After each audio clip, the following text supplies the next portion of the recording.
नमस्कार दोस्तों, आप लोगों का काफ़ी मैसेज आ रहा था करंट अफेयर्स को लेके कि करंट अफेयर्स का सोर्स क्या रखना है, कब से कब तक पढ़ना है, क्या पढ़ना है। तो कोई भी सब्जेक्ट जब हम लोग पढ़ते हैं उससे पहले हम उसके पैटर्न को समझते हैं कि जो पिछले कुछ सालों में उसके सवाल आए हैं, किस तरह के सवाल पूछे गए हैं और BCW उस डायरेक्शन में किस तरह से काम कर रहा है काफ़ी दिनों से, वो भी आपको दिख जाएगा। हम इस वीडियो में 69th BPSC प्रीलिम्स में जो करंट अफेयर्स के क्वेश्चन आए, जो कि काफ़ी नॉन ट्रिवियल इन नेचर था, किसी किताब से डायरेक्ट नहीं आया था, सारे किताब फेल हो गए थे, इवन हमारा बुक भी फेल हो गया था। हमें इसमें एक्सेप्ट करने में कोई बुराई नहीं है। रीज़न क्या था कि अभी तक जो पैटर्न पूछ रहा था सवाल का, करंट अफेयर्स को पूछने का जो तरीका था वो अलग था। 69th में इसने अलग से एकदम से ड्रास्टिक चेंज कर दिया। वो कैसे चेंज किया, क्या किया, वो हम देखेंगे। हम इसमें 69th की बात करेंगे। उसके पहले वाला इसी पैटर्न पे आप एक बार जाके जिस तरह से मैं बताऊंगा सर्च करने को, उस तरह से सर्च करना, पता लग जाएगा क्वेश्चन कहाँ से पूछा जा रहा है। देखो, पहला क्वेश्चन एक शिपरेक टूरिज्म से था, ठीक है।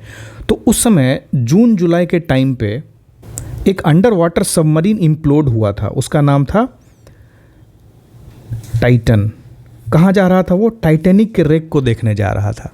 तो ये सवाल ऑलरेडी, ये टॉपिक जो है काफ़ी न्यूज़ में था।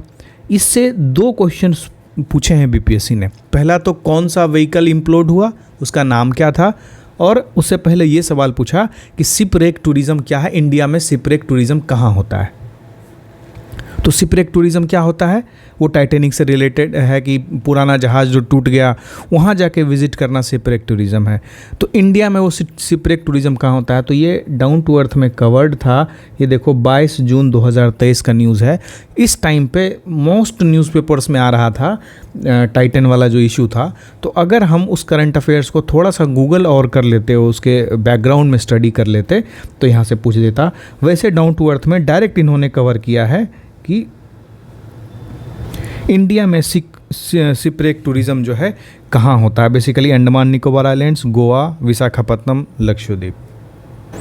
इसी आर्टिकल को और ध्यान से देखने पे ये जो सुंची रीफ, अमीसोल्स और ग्रेनेड आइलैंड के बारे में है, ये डिटेल से दिया हुआ है इसी आर्टिकल के नीचे। ये गोवा का भी पार्ट है, ठीक है। इसमें और भी सेंट जॉर्जेस, मिनिकॉय आइलैंड्स में 4 है, सुहेली पार लक्षद्वीप आइलैंड के पास जो है वहाँ पे एक है। ये सारा डिटेल इस आर्टिकल में दिया हुआ है। कहाँ से पूछा, इसका सोर्स क्या है?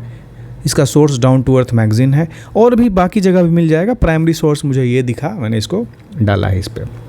दूसरा सवाल देखो, G20 काफ़ी न्यूज़ में था, ठीक है, न्यूज़ में तो था। ये वाला चीज़ तो हम जनरली याद करते हैं, मेंस का जब आंसर लिखते हैं G20 के बारे में कुछ भी आया तो ये चीज़ हम उसमें इंडिकेट करते हैं, तो इस वजह से याद रहता है। लेकिन न्यूज़पेपर में कब आया था या फिर न्यूज़ में कब आया था? न्यूज़ में ये देखो, जो हमारा G20 समिट हो रहा था इंडिया में, उसके कारण काफ़ी ऑलरेडी न्यूज़ में था और इंडियन एक्सप्रेस ने इसको काफ़ी एलेबरेटली कवर्ड किया था। कब किया था कवर? देखो 29 अगस्त का न्यूज़ है ये 9 सितंबर का न्यूज़ है। इसमें G20 समिट दिल्ली में हो रहा था, उसके बारे में सब कुछ दिया है। जो अगस्त का न्यूज़ है, इसमें इन्होंने G20 किस तरह से एक इंटरनेशनल इकोनॉमिक कोऑपरेशन फोरम बन गया उसके बारे में बताया, और यहीं पे इन्होंने सारा डिटेल दिया। क्वेश्चन डायरेक्टली यहाँ से पिक किया है कि पहला देखो क्या है कि जो G20 मेंबर्स में 85% ऑफ द ग्लोबल GDP होता है। तो यहाँ पे लिखा हुआ है 85% ऑफ द ग्लोबल GDP। फिर है कि 50% of the global trade, 75% of the global trade and 2/3 of the world population. यहाँ भी है 2/3 ऑफ द वर्ल्ड पॉपुलेशन। मतलब this question directly has been picked from Indian Express. इस आर्टिकल से ही अगर देखें तो पिक किया गया होगा, हो सकता है। बाकी सोर्सेज भी हैं, ऐसा नहीं है कि सिर्फ एक न्यूज़पेपर कवर कर रहा था G20 को। बट प्राइमरीली जो सिविल सर्विसेज प्रिपरेशन के लिए लोग पढ़ते हैं, हिंदू और इंडियन एक्सप्रेस, उसमें से ये न्यूज़पेपर इम्पॉर्टेंट है क्योंकि यहाँ से डायरेक्टली पिक किया हुआ दिख रहा है आपको। फिर देखो ये Russia's Wagner mercenary group, although इस क्वेश्चन को डिलीट कर दिया गया था, लेकिन इसका अगर सोर्स देखोगे तो ये भी 25 अगस्त का न्यूज़ है। यहाँ पे Wagner boss Yevgeny Prigozhin suspected to be dead, इन्होंने डायरेक्टली कवर किया है रशियाज वेगनर मर्सनरी ग्रुप। अगला देखो ग्लोबल जेंडर गैप रिपोर्ट। ये ग्लोबल जेंडर गैप रिपोर्ट का न्यूज़ है जो 2024 में है। सिमिलरली 2023 में भी इसी टाइम पे एक न्यूज़ आर्टिकल आया था इंडियन एक्सप्रेस में, वो भी यहीं से पिक्ड है। और वैसे भी ये सवाल जो है ये जनरली किसी भी करंट अफेयर बुक में मिल जाता है। This is not a non trivial question, ये ट्रिवियल क्वेश्चन है। रिपोर्ट इन इंडिसेस हमेशा पूछे जाते हैं, रिपोर्ट इन इंडेक्सेस के बारे में हमेशा से सवाल रहता है, एक दो, चाहे रैंकिंग हो या कौन रिलीज़ करता है, थीम क्या है, ये सब क्वेश्चन रहता है। ये क्वेश्चन भी डायरेक्टली देखो इंडियन एक्सप्रेस अगर कंटिन्यूस पढ़ोगे तो इससे आइडिया लग जाता है कि ये कौन रिलीज़ करता है, कब रिलीज़ हुआ था। ये 2024 का आर्टिकल है रिसेंट वाला, इससे सेम 2023 में भी आया था। फिर देखोगे क्वीन एलिजाबेथ II के बारे में पूछा था कि क्वीन एलिजाबेथ II कितने साल तक उन्होंने राज किया और उनकी जब डेथ हुई तो उनका उम्र क्या था। 8 सितंबर 2022 का एक आर्टिकल है जब एलिजाबेथ की डेथ हुई थी उस समय का। उसमें देखो यहाँ पे डायरेक्ट लिखा हुआ है कि she was 96, 70th anniversary of her accession on 6 Feb 2022। इस आर्टिकल से डायरेक्ट इन्होंने क्वेश्चन उठाया है, ठीक है। अब सितंबर 8 है 2022, यानी कि ये इंडिकेट कर रहा है कि 1 ईयर का करंट अफेयर पढ़ना मैंडेटरी है। सितंबर अक्टूबर, पिछले साल के सितंबर अक्टूबर से भी सवाल पूछे गए हैं और हम लोग आगे हम लोग को दिखेगा उसमें। What is the theme of Deaf Expo 2022 held in Gujarat. Theme पूछा है। ये क्वेश्चन किसी भी करंट अफेयर में मैगजीन में मिलने के चांसेस हैं, बट थोड़े चांसेस कम है कि जनरली ये सब बहुत सारे होते हैं ना, तो कितने को कवर किया जाए। तो न्यूज़पेपर क्या है, इन लोग को इस तरह की चीज़ों को डे बाय डे कवर करती है। तो ये जो न्यूज़ देखोगे 22 अक्टूबर 2022 है ना, यहाँ पे डेफ एक्सपो के बारे में बताया गया है और यहीं पे देखो इसके थीम के बारे में भी चर्चा की गई है, path to pride, path to pride, ठीक है। तो ये भी इंडियन एक्सप्रेस से डायरेक्ट पिक किया हुआ क्वेश्चन है, although you can solve it with another sources as well, लेकिन इंडियन एक्सप्रेस को एज अ प्राइमरी सोर्स समझा जा सकता है। यहाँ पे 3 day celebration of Thadingyut festival, ये थोड़ा जो क्वेश्चन था ना, ये नॉन ट्रिवियल क्वेश्चन था और बिल्कुल ही मतलब एक छोड़ने वाला क्वेश्चन होता है उस टाइप का सवाल था, क्योंकि ये डायरेक्ट इंडियन एक्सप्रेस या हिंदू में नहीं दिखा मुझे। ये जो है ये बिजनेस लाइन में और इंडिया टुडे में दिखा है, लेकिन ये भी अक्टूबर का ही न्यूज़ है ना। तो अगर न्यूज़पेपर और वेब रिसोर्सेज को जुडिशियसली यूटिलाइज़ किया जाए तो मैक्सिमम क्वेश्चन सॉल्व हो जाएंगे काफ़ी इजीली। अभी देखो यहाँ पे व्हाइट हाउस का क्वेश्चन है। बहुत लोग सोच रहे थे व्हाइट हाउस का क्वेश्चन अचानक से क्यों दे दिया। अचानक से नहीं दिया, रीज़न क्या था कि नरेंद्र मोदी जी ने पिछले साल स्टेट विजिट पे यूनाइटेड स्टेट्स विजिट किया था। तो वहाँ पे जब स्टेट विजिट पे गए थे उसी टाइम पे इंडियन एक्सप्रेस में काफ़ी एक एलेबरेट आर्टिकल आया था व्हाइट हाउस के बारे में 22 जून 2023 को। इसमें व्हाइट हाउस और यूएस कैपिटल के बारे में था कि कंस्ट्रक्शन कब शुरू हुआ, कब ऑक्यूपेशन हुआ, कौन कौन रह रहे थे, कैसे कैसे क्या हुआ, सारी चीज़ों की डिटेल उसमें दी हुई थी इसी आर्टिकल में, जो इस आर्टिकल का स्क्रीनशॉट मैंने डाला। अब देखो यहाँ पे address of the White House is 1800 Pennsylvania Avenue, located at 1600 Pennsylvania Avenue, direct है। Official residence and work place of president of USA in the heart of Washington DC, it has been home to every single US president. ये भी हो गया। On November 1, 1800, John Adams became the first president to take residence in the building. अभी देखो John Adams के time से ही white house में presidents रह रहे हैं, तो ये भी यहीं से डायरेक्ट कवर्ड है, ठीक है। फिर इसके नीचे भी आर्टिकल जाओगे तो काफ़ी लंबा है, करीब 4-5 पेज का आर्टिकल है ये। तो इसमें जो अमेरिकन डेमोक्रेसी के बारे में लिखा हुआ है ये भी इसी में कवर्ड है, ये भी यहाँ से डायरेक्ट पिक किया हुआ है। तो ये व्हाइट हाउस वाला जो क्वेश्चन है ये भी अनयूजुअल क्वेश्चन नहीं था, काफ़ी एक्सपेक्टेड क्वेश्चन था, क्योंकि प्रधानमंत्री जी का विजिट हुआ था यूनाइटेड स्टेट्स ऑफ अमेरिका में और व्हाइट हाउस में उनको डिनर पे और एज ए स्टेट गेस्ट गए थे, तो ये क्वेश्चन रेलिवेंट हो जाता है। नेट मीटरिंग का क्वेश्चन आया था। नेट मीटरिंग जो है एक काफ़ी लोगों को पहले से पता था इस विषय में, क्योंकि अगर इन्वायरमेंट पढ़ते हैं हम लोग या फिर क्लाइमेट चेंज के बारे में पढ़ते हैं, हमारे मेंस में GS 2 सेक्शन 2 में तो है ही, इसके बारे में जब हम पढ़ते हैं तो नेट मीटरिंग का कंसेप्ट आता है। जब भी सोलर पावर के बारे में बात करते हैं तो नेट मीटरिंग का कॉन्सेप्ट आता है। अभी देखो, जनवरी 2024 में एक rooftop solar power scheme launch किया गया प्रधानमंत्री मोदी जी के द्वारा, लेकिन इससे पहले काफ़ी डिस्कशंस चल रहे थे और रूफटॉप सोलर सिस्टम में नेट मीटरिंग को लाया जाए, इसकी बात भी चल रही थी और काफ़ी न्यूज़ में था ये अराउंड सितंबर अक्टूबर में। सितंबर अक्टूबर का न्यूज़पेपर देखोगे, जहाँ भी रिन्यूएबल एनर्जी से कोई रिलेटेड आर्टिकल था ना, तो उसमें नेट मीटरिंग की चर्चा ज़रूर की गई है एडिटोरियल्स में। तो ये भी हम डायरेक्ट रिलेट कर सकते हैं कि किसी भी न्यूज़पेपर से ही पिक्ड हुआ है।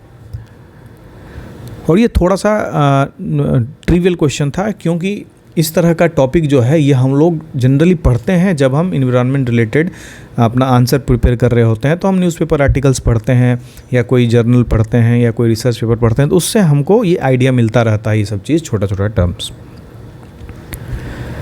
What is the name of the deep sea submersible that imploded during under water voyage? तो ये वही क्वेश्चन है जो शिपरेक टूरिज्म वाला क्वेश्चन था।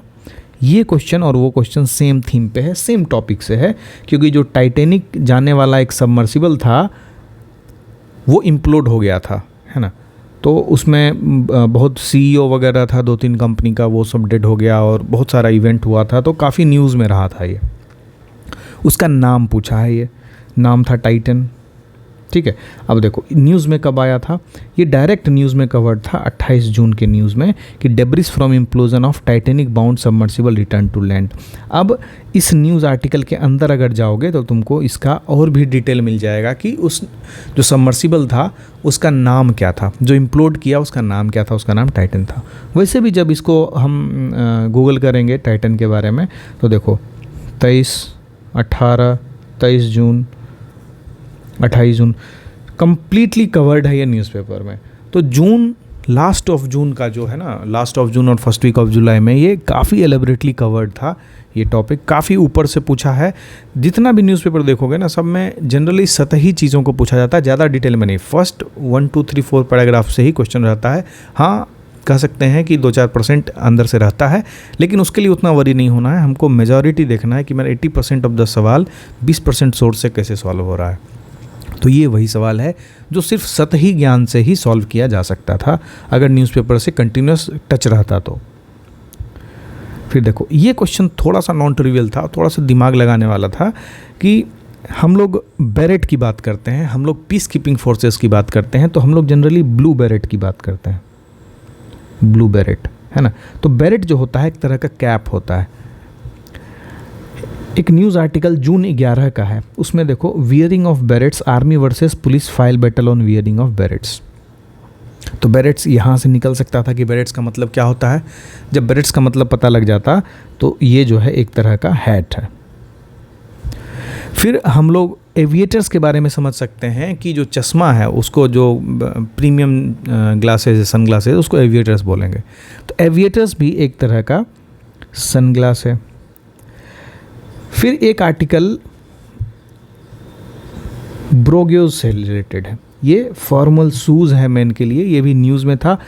ये थोड़ा अनट्रिवियल है, ये थोड़ा ऐसा टॉपिक है कि मतलब जनरली लोगों का ध्यान नहीं जाता, लेकिन हाँ मिक्स एंड मैच करके थोड़ा दिमाग लगा के ये क्वेश्चन बहुत आसानी से सॉल्व किया जा सकता था। ये क्वेश्चन थोड़ा अजीब पूछा। फॉर्मर प्रेसिडेंट ऑफ यूएसए ने इंटरव्यू कहाँ दिया था, तो बराक ओबामा को अगर एटलीस्ट एक्स पे भी अगर फॉलो करते होगे तो उन्होंने अपना जो इंटरव्यू दिया था 24 जून को वो एथेंस में दिया था। लेकिन ये क्वेश्चन कंफ्यूजिंग इसलिए था क्योंकि फॉर्मर प्रेसिडेंट की बात कर रहा है तो वो डोनाल्ड ट्रंप के बारे में ज़्यादा ध्यान जाता है बजाय बराक ओबामा के, ठीक है। तो यहाँ पे एक कंफ्यूजिंग क्वेश्चन था, इस क्वेश्चन को छोड़ दिया जा सकता था। ज़रूरी नहीं है, करंट अफेयर्स में अगर 80% क्वेश्चन भी सही हो जाते हैं तो बहुत अच्छा स्ट्राइक रेट रहेगा। तो कुछ क्वेश्चंस होते हैं इसमें जो छोड़ने लायक हो, लेकिन इसका सोर्स भी जो है ये डायरेक्ट इनके फीड से उठाया हुआ है। अब यूनाइटेड स्टेट्स ऑफ अमेरिका और यूनाइटेड किंगडम के जो भी हैपनिंग्स हैं, छोटे से छोटे हैपनिंग्स से आपको अपने आप को ये करके रखना है, क्योंकि वहीं से सवाल बना देते हैं। ये कुछ ज़्यादा ही प्रेम है यूएसए और यूके की इंटरनल चीज़ों से।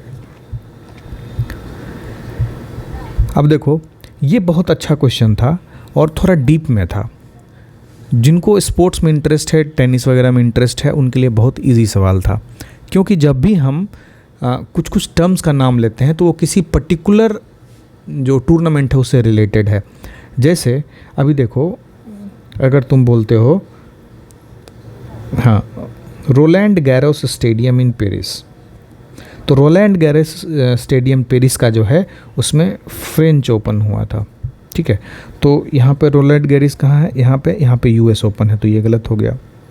फिर देखोगे विंबलडन की चर्चा हो रही है और विंबलडन की चर्चा में यहाँ पे वीनस रोज़ वाटर डिश की बात हो रही है ना। तो वीनस रोज़ वाटर डिश जो है विंबलडन से रिलेटेड है। उसी तरह से जो फ्लशिंग मीडोज़ को सर्च करोगे तो उसके बारे में भी इन्फॉर्मेशन निकलेगा। तो न्यूज़पेपर से कहीं ना कहीं ये भी इन्फ्लुएंस्ड है। जो नॉर्मल स्टूडेंट है उसके लिए थोड़ा टफ हो सकता है, जिनको थोड़ा सा भी स्पोर्ट्स में इंटरेस्ट है, टेनिस वगैरह में, तो उसके लिए ये सवाल काफ़ी इजी गोइंग रहेगा। और इस तरह के जो भी सवाल आते हैं ना, तो इसमें सिर्फ नॉलेज यूज़ नहीं करना है बल्कि अपना स्किल भी यूज़ करना है कि किसको हम एलिमिनेट कर सकते हैं। अगर एक ऑप्शन एलिमिनेट होकर भी अगर आंसर मेरा पहुंच रहा है, अगर 50% तक भी हम पहुंच रहे हैं तो उसको ज़रूर अटेम्प्ट करना चाहिए। मिनिस्ट्री ऑफ होम अफेयर्स ने mother tongue survey of India किया था, तो कितने लैंग्वेजेस के लिए किया था, ये सवाल था। ये क्वेश्चन डायरेक्टली 8 नवंबर का जो न्यूज़पेपर है उसमें कवर्ड था 576 languages. Which state government launch the state level committee for vulture conservation. Vulture conservation generally Bihar में भी बात होती है कई जगहों पे, लेकिन ये सवाल जो था इसमें बिहार ऑप्शन में नहीं था। तमिलनाडु, सिक्किम, असम, मेघालय। तो एक जो देखोगे 29 जनवरी 2023 का न्यूज़ है, उसमें saving the vultures of Tamil Nadu, इसमें काफ़ी डिटेल से ये वल्चर कंजर्वेशन प्लान के बारे में भी लिखा हुआ है। तो इसका आंसर जो है तमिलनाडु था और ये भी डायरेक्टली इंडियन एक्सप्रेस से पिक किया हुआ है।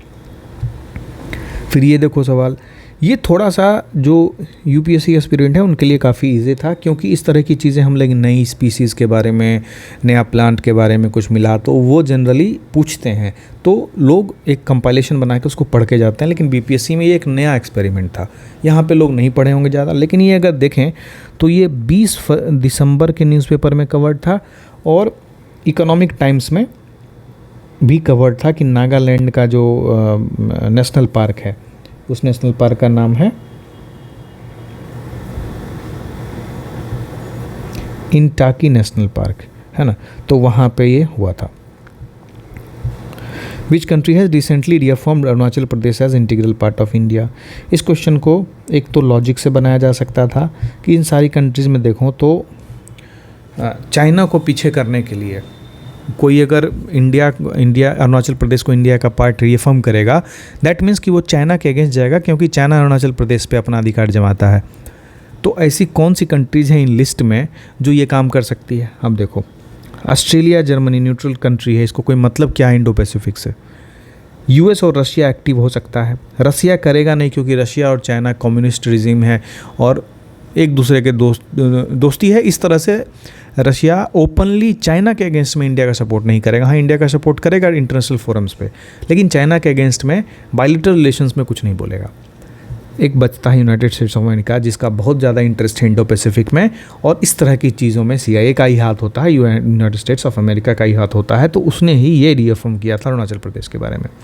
पहला चीज़ तो ये ऑलरेडी कवर था 24 जुलाई के न्यूज़पेपर में कि US सीनेट ने एक रेजोल्यूशन पास किया। दूसरा, ये लॉजिक से भी बनाया जा सकता था।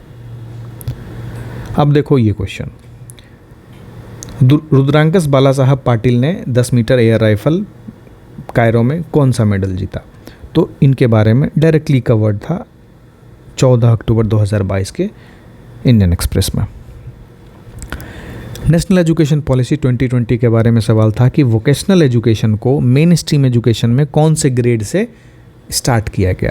तो इसके बारे में काफ़ी न्यूज़ में था ये। और NEP 2020 का जो एक फॉर्मल डॉक्यूमेंट रिलीज़ हुआ था गवर्नमेंट ऑफ इंडिया से, उसमें ये तो डायरेक्टली दिया हुआ है, बाकी काफ़ी न्यूज़पेपर्स ने भी इसको कवर किया था एलिबरेटली।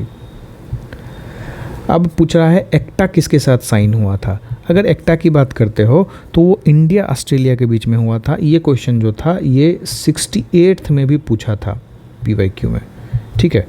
तो अगर PYQ ठीक से करके जाते हो तो ये सवाल आसानी से किया जा सकता था। और ये 24 नवंबर 2022 का न्यूज़ है, मतलब ये 1 साल के ड्यूरेशन के अंतराल में ही ये न्यूज़ में भी था।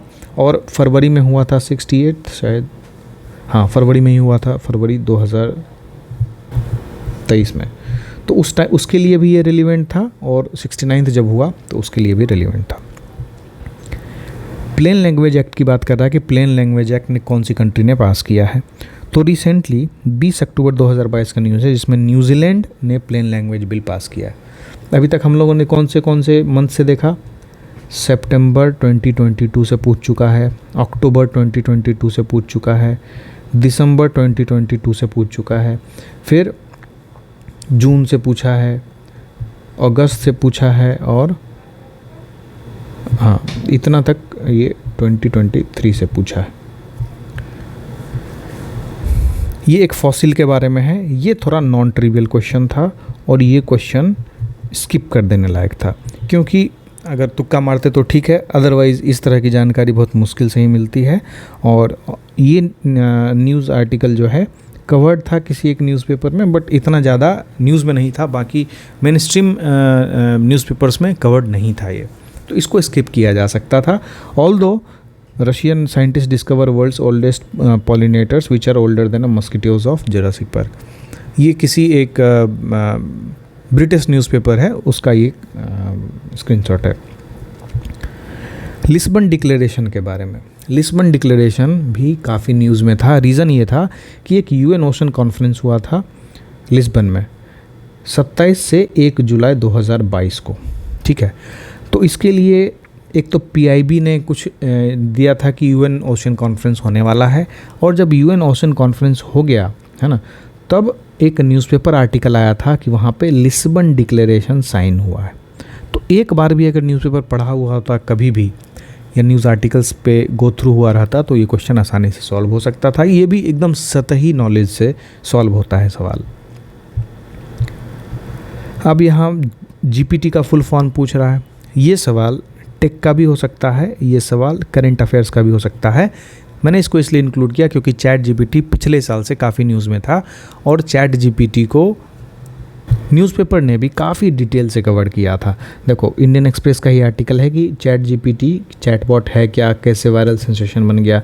इसी आर्टिकल में देखो इसका GPT stands for generative pre train transformer 3, ठीक है। तो इसमें भी डायरेक्टली इसका आंसर मिल जाता है, जीपीटी का full form. Lab grown diamonds के बारे में, अब लैब ग्रोन डायमंड्स की चर्चा बजट 2023 के डॉक्यूमेंट में निर्मला जी ने की थी, और एक देखोगे यहाँ पे तो इन सब चीज़ों की चर्चा भी यहाँ पे की गई है। थोड़ा सा दिमाग लगाओगे तो आसानी से ये सवाल सॉल्व होता है, ठीक है। ये डायरेक्ट क्वेश्चन नहीं है, इस आर्टिकल को यूज़ करते हुए ये क्वेश्चन बनाया है, और यहाँ पे एलिमिनेशन मेथड यूज़ करके सॉल्व हो जाएगा ये सवाल। टेस्ला का ह्यूमनॉइड रोबोट, ये क्वेश्चन भी ऑलरेडी प्रीवियस ईयर क्वेश्चन में था, 68 में पूछा जा चुका था, और फिर से हुआ, और ऑलरेडी न्यूज़ में था 30 सितंबर 2022 को, इसके लिए ये पूछा गया था। मैनहट्टन प्रोजेक्ट, बहुत हो हल्ला मचा था। मैनहट्टन प्रोजेक्ट कहाँ से पूछा गया, तो देखो मैनहट्टन प्रोजेक्ट के बारे में हमने अपने साइंस का एक वीडियो था हमारा केमिस्ट्री का, उसमें हमने ऑलरेडी यूट्यूब पे फ्री ऑफ कॉस्ट कवर किया था।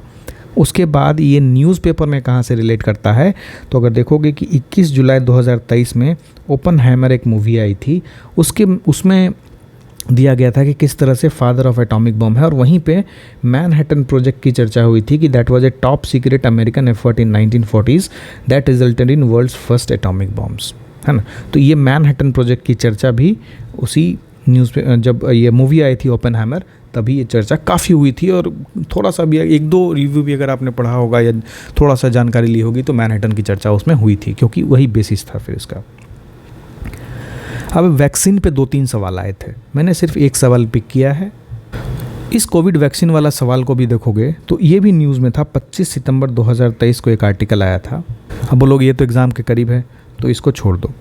ऑलरेडी कोविड-19 से रिलेटेड, वैक्सीन से रिलेटेड बहुत सारी चीज़ें फ्लोट हो रही थी। हमने ही बताया था थ्रू स्पेशल यूट्यूब वीडियो और समथिंग कि कोविड वैक्सीन कितने वैराइटीज़ के होते हैं, और एडिटोरियल्स एक्सप्लेन सेक्शन तो भरा हुआ था कि कोविड-19 वैक्सीन कितने तरह के होते हैं, क्या क्या होता है उसमें, किस तरह से इम्यूनिटी रिस्पॉन्स देता है।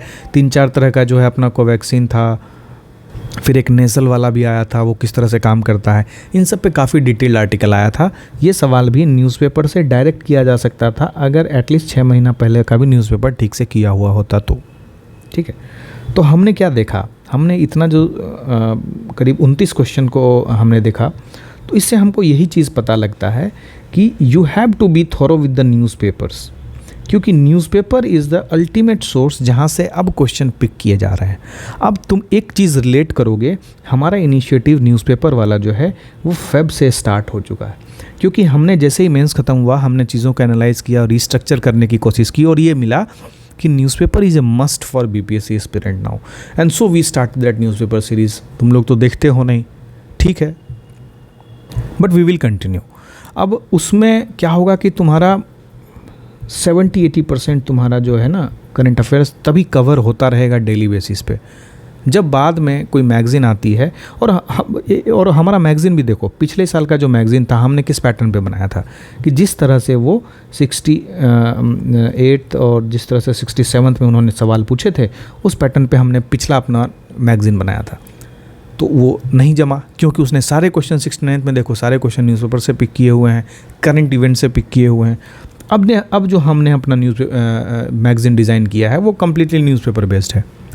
इसके साथ साथ अब जो सेकंड वॉल्यूम आएगा उसमें हम वो स्टैटिक कंपोनेंट लाएंगे, वो वाला जो चीज़ काफ़ी दिनों से चलता चला आ रहा था वो वॉल्यूम 2 में कवर हो जाएगा। वॉल्यूम 1 में हमने काफ़ी डिटेल से न्यूज़पेपर वाले कंटेंट को कवर किया।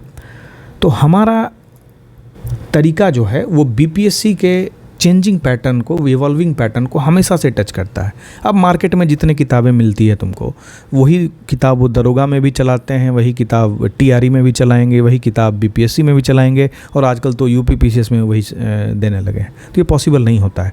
हर एग्ज़ाम की अपनी रिक्वायरमेंट होती है, हर एग्ज़ाम का अपना पूछने का तरीका होता है, और उसके हिसाब से चीज़ों को डिज़ाइन किया जाता है। तो अब करंट अफेयर्स का एक रास्ता मिल गया होगा, समझ में आ गया होगा। अब तुम क्या करोगे कि 68 का क्वेश्चन उठाओगे, 67 का क्वेश्चन उठाओगे, दोनों क्वेश्चन पेपर में देखोगे कि सोर्स कहाँ कहाँ से पूछे गए हैं सवाल। तो इससे तुमको एक होलिस्टिक आइडिया मिल जाएगा कि मैगज़ीन ठीक है डिपेंडेंसी होनी चाहिए, लेकिन उसके अलावा और अपने से क्या एफर्ट डाल सकते हैं, तब यहाँ से पता लगेगा।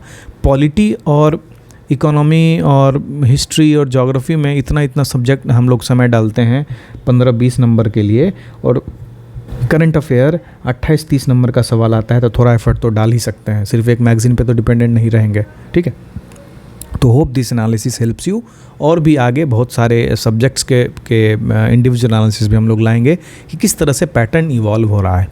अब हमें किस तरह का रास्ता अख्तियार करने की ज़रूरत है ताकि क्वालिफाई एक अच्छे मार्जिन से करें, क्योंकि अच्छे मार्जिन से जब तक क्वालिफाई नहीं करोगे तब तक एग्ज़ाम और एग्ज़ाम के रिज़ल्ट के बीच का जो टाइम है उसको यूटिलाइज़ नहीं कर पाओगे, जो कि बहुत क्रूशियल होता है। और बीपीएससी में तो ऑलरेडी बहुत कम समय देता है पीटी और मेंस के बीच में। ठीक है, मिलते हैं अगले वीडियो में, बाय बाय।